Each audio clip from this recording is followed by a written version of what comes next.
high pressure off to the west of Bismarck and Minot. That is going to be moving off toward the east, giving us beautiful conditions, clear, crisp, very nice sunny skies in Battle Lake and heading right along Highway 78 and Highway 108, seeing some heavier bands of rain. Also has some reports of a couple bits of pea-sized to dime-sized hail as well. It's going to be moving in a line pattern across the region from west to east, starting around 5, 6 o'clock toward the Grand Forks Metro and the Fargo-Moorhead area by 8, 9 o'clock. So we are going to be having some heavier bands moving across along the I-94 corridor from Valley City off toward Fargo-Moorhead, Highway 10. That's been moving off to the north and east, though this is just the first wave of this snow. But the major goal of the project, the city says, is to keep the water in the pipes. Try and push your legs apart. The pressure is now exerted on the outside of the bag, pushing against his body. Do you feel that pressure, Scott? Yeah. North of Thief River Falls, this high pressure is giving us the southerly wind, which is going to be giving us some nice warm breezes across the region. Warmer air come the afternoon, mixed on in with all that sunshine today. Going to be picture perfect out there.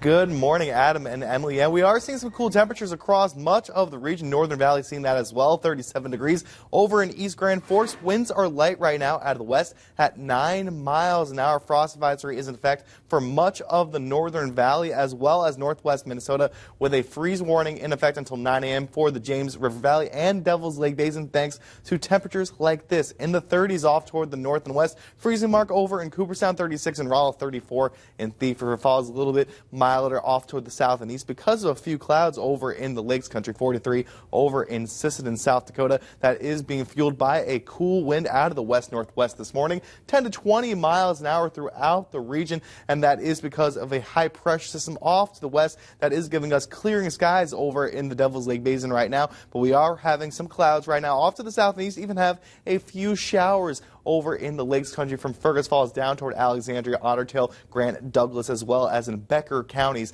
And this is going to be changing as we go throughout the next 24 hours. High pressure right now centered over the Idaho-Montana border. That is going to be shifting off toward the Red River Valley over the next 24 hours, beating out these clouds, giving us nice clear skies as we go into the afternoon and evening. By 9, 10 o'clock, should still see a few clouds over in the southern Red River Valley and in the Lakes Country. But as we head toward lunchtime, clouds are going to be staying mainly to the south of the FM Metro, becoming nice and sunny as we go into the afternoon. A couple of high clouds here or there throughout the afternoon and evening as high pressure is moving on into our region, giving us beautiful conditions come tomorrow and even later today. But today is going to be cooler because of that northwest wind. Upper 40s to low 50s, becoming nice and sunny by the afternoon. Wind is going to be a little breezy at times, especially off to the west of the FM Metro. Out of the northwest, 10 to 25 miles an hour.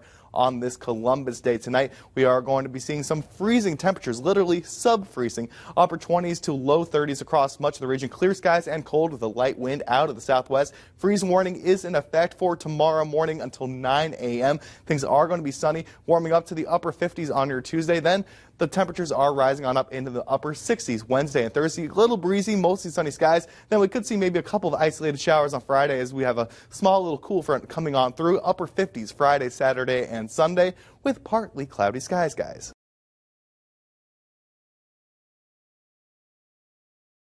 After a wild night of weather throughout much of the state, one Bottom County town got the brunt of the damage. KDLT's Scott Sincoff went to Springfield to check out what happened after the storm. It's devastating. It's breaking my heart. It's really hard. I don't even want to bring our girls over here. Lisa McGee is one of 70 Springfield residents who got displaced from last night's storms, which brought lots of devastation to the southern end of town at around 12:15 a.m. Northwestern Energy says that 170 homes lost power. Downed trees, debris everywhere, and roofs that came off their hinges, all thanks to 100-mile-an-hour winds that rolled through the Bottom County community. Here. The initial assessment this morning was that there were 4 homes, including the 2 behind us, that are completely destroyed.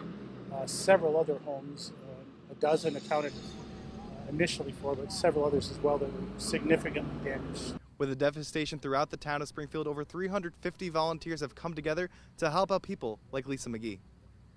A lot of them just not even asking where should we start, and they just start picking up stuff and saying, do you need anything? And you always have a place to stay if you need a place to stay. And the sense of community that brings together a town in its time of need.